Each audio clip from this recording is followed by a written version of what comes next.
Hinduism ಅಲ್ಲಿ ಬರುವಂತ ಪವಿತ್ರ ಗ್ರಂಥ ಭಗವದ್ಗೀತೆ ಯುದ್ಧಗಳು ಮತ್ತೆ ಹೋರಾಟಗಳು ಮಾಡಬೇಕಾಗುತ್ತೆ ಅಂತ ತಿಳಿಸುತ್ತಾರೆ.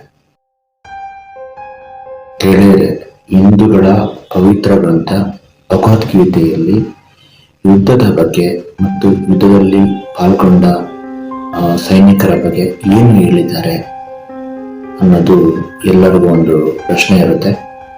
ಅದರಲ್ಲಿ ನಿಜವಾಗ್ಲೂ ಯಾವ ಸಂದೇಶವನ್ನು ಕೊಟ್ಟಿದ್ದಾರೆ ಅಂದ್ಬಿಟ್ಟು ಒಂದು ಚಿಕ್ಕ ಡಾಕ್ಯುಮೆಂಟರಿ ಮೂಲಕ ನಾನು ನಿಮಗೆ ಅದನ್ನು ತಿಳಿಸ್ತಾ ಇದ್ದೇನೆ.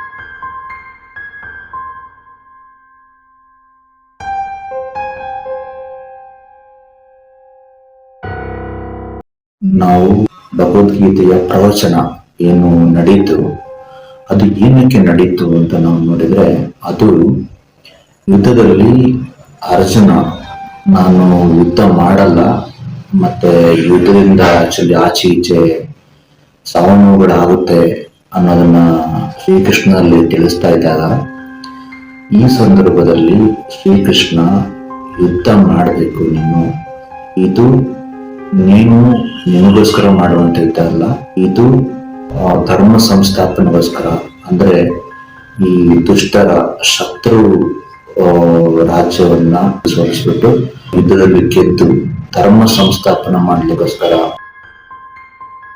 ಮತ್ತೆ ದುಷ್ಟರನ್ನ ಸಂಹರಿಸ್ಬಿಟ್ಟು. ಏನಂತಂದ್ರೆ ಹೆಚ್ಚಾಗಿ ಯುದ್ಧಗಳು ಒಂದು ದುಷ್ಟ ಕೂಟದ ಮೇಲೆ ನಡೆಯುವಂಥದ್ದು.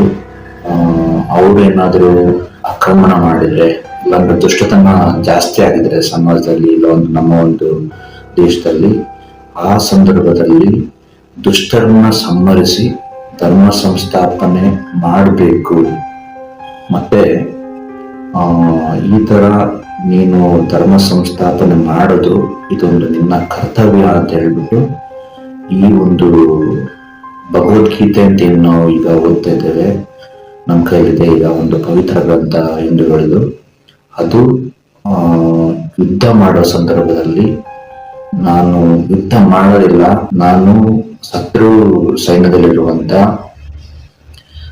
ಸೈನಿಕರನ್ನ, ನನ್ನ ಕೆಲವೊಂದು ರಿಲೇಟಿವ್ಸ್ ಕೂಡ ಇದ್ದಾರೆ ಅದರಲ್ಲಿ, ಅವ್ರನ್ನ ನಾನು ಸಾಯಿಸ್ಲಿಕ್ಕೆ ಆಗೋದಿಲ್ಲ ಅಂತ ಹೇಳಿ ಯುದ್ಧ ಮಾಡೋದಿಲ್ಲ ಅಂತ ಹೇಳಿ ನಿರಾಶಾವಾದಿ ಆಗ್ಬಿಟ್ಟು ನಾನು ಯುದ್ಧದಲ್ಲಿ ಪಾಲ್ಗೊಳ್ಳೋದಿಲ್ಲ, ಮತ್ತೆ ಆಚೆ ಈಚೆ ಸಾವು ನೋವುಗಳಾಗುತ್ತೆ, ನನಗೆ ಯುದ್ಧ ಬೇಡ ಅಂತ ಹೇಳಿ ಒಂದು ಜಿಗುಪ್ಸೆಯನ್ನು ತೋರಿಸಿದಂತ ಅರ್ಜುನನಿಗೆ ಒಂದು ಮತ್ತೆ ಯುದ್ಧದಲ್ಲಿ ಅವನು ಪಾಲ್ಗೊಳ್ಳುವಂತೆ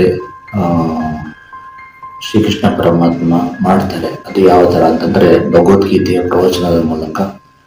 ಸೊ ಅದರಿಂದ ನಮ್ಮ ಹಿಂದೂಯಿಸಂ ಅಲ್ಲಿ ಬರುವಂತ ಪವಿತ್ರ ಗ್ರಂಥ ಭಗವದ್ಗೀತೆ ಏನ್ ಹೇಳುತ್ತೆ ಅಂತಂದ್ರೆ, ಧರ್ಮ ಸಂಸ್ಥಾಪನೆಗೋಸ್ಕರ ಮತ್ತೆ ದುಷ್ಟರನ್ನ ಸಂಹರಿಸಿ ಈ ಸಮಾಜದಲ್ಲಿ ಧರ್ಮ ಸಂಸ್ಥಾಪನೆ ಮಾಡಬೇಕು ಅನ್ನೋ ಕಾರಣಕ್ಕೋಸ್ಕರ ಯುದ್ಧಗಳು ಮತ್ತೆ ಹೋರಾಟಗಳು ಮಾಡಬೇಕಾಗುತ್ತೆ ಅಂತ ತಿಳಿಸುತ್ತಾರೆ.